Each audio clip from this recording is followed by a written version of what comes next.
Hi, my name is Dave. I'm a bricklaying instructor here at SAIT.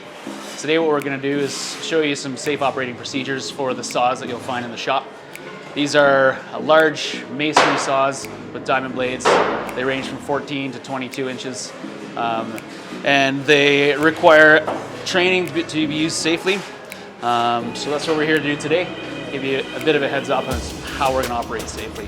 The hazards involved with a saw like this include not being properly trained, saws moving at high speed, so the blade's spinning at over 3,500 RPM, high noise volumes over 85 decibels. There's a lot of water involved as well for safe cutting, so to abate the dust, the saw provides water as you cut. So if the saw's not draining properly, you might have water spilled on the floor, causing more trip or slipping hazards.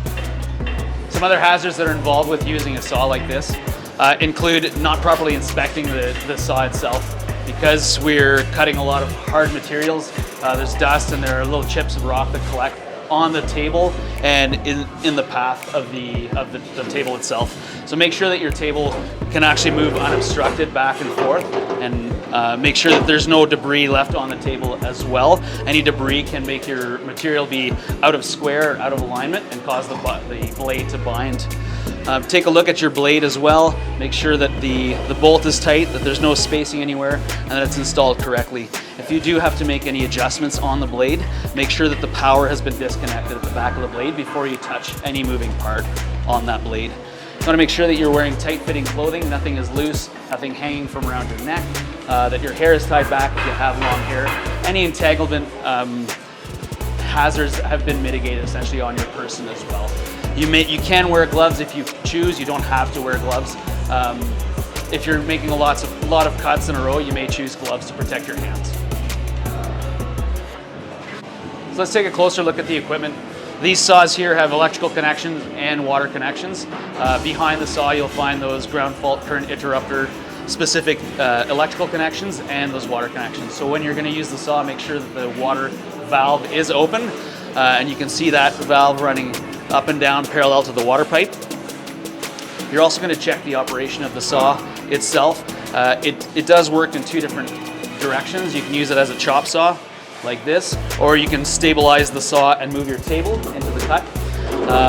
It also operates using a pedal, so that chop motion, you can use your body weight through your foot or just your hand as well. The larger saws are easier to operate with your foot as well. As far as personal protective equipment goes, when you're using this, due to high noise levels, you must be using ear protection, whether this style here or earplugs that are provided.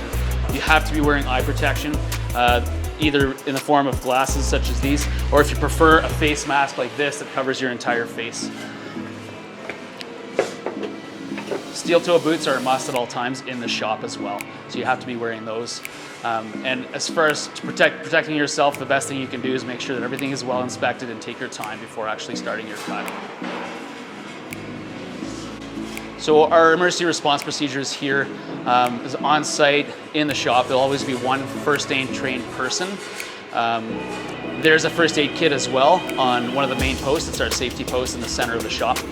It's quite clear, and you'll see it in your orientation process. As far as the reporting structure, so if you do get hurt, make sure that you tell one of the instructors right away. And there's also a phone list there for any emergency contacts that are necessary on that safety post. So we're going to run through a cut with you from start to finish, so you can see what it looks like to actually safely operate this piece of machinery. So as stated earlier, you're going to take a good look at the saw, make sure that the blade is straight, it's the correct type of blade. This is a diamond blade, segmented, so it's the appropriate blade for our material. There's no spacing between the bolt and the spacers, so I know that it's aligned nice and straight. I've already checked my table, it moves back and forth. I can see that the connections for the water and the electrical are made, and that my blade moves freely throughout. I'm going to take my piece of material here, I'm going to place it on the conveyor lined up with my cut. I can do this before turning the blade, making sure that the line where I want to cut is actually lined up with that blade. The material itself is placed firmly against the backstop, which will allow it to stay in place without moving. While I'm going through this cut, I'm going to hold the material with my left hand in this case and operate the saw with my right hand. Feel free to move around if it's more comfortable for you to go right hand, as long as you got one hand on the piece of material and it's clear from the blade. When you're working with the blade, think about that blade path, where it's going to be moving throughout its range of motion and where you're going to be moving, and keep all body parts or any piece of clothing away from that blade. I'm going to make sure that I have all my appropriate personal protective equipment on before I start the saw. And as I'm moving through, you'll see that I will allow the saw to come to full speed before I begin my cut. I do everything slowly and controlled, and I move the piece of material through the cut, allowing the blade to remain at full speed. If the blade begins to slow down, back your blade away and allow it to come back to full speed. So that's an indication that the blade is binding. When you finish your cut, move the blade away, turn the equipment off, and then allow the blade to stop before picking up the equipment off the table. And your cut should be complete.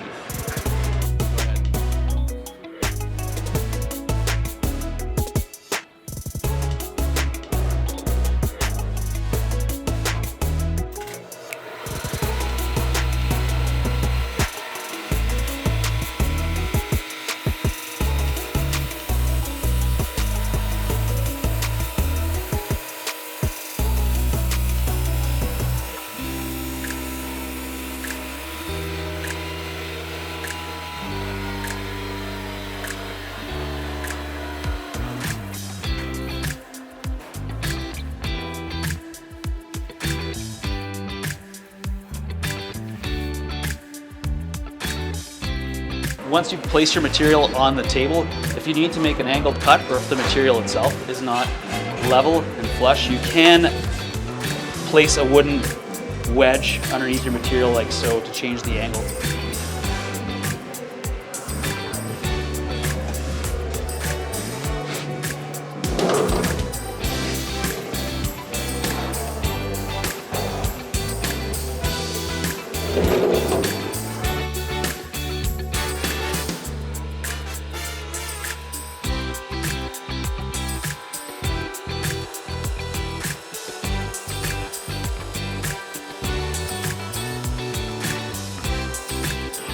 The safest place for the material to be while you're cutting is in front of the blade.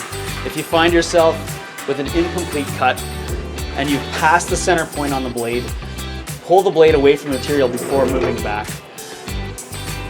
Moving the material back through a spinning blade will cause it to bind, and this is the most common cause of injury or hand injury when using a saw.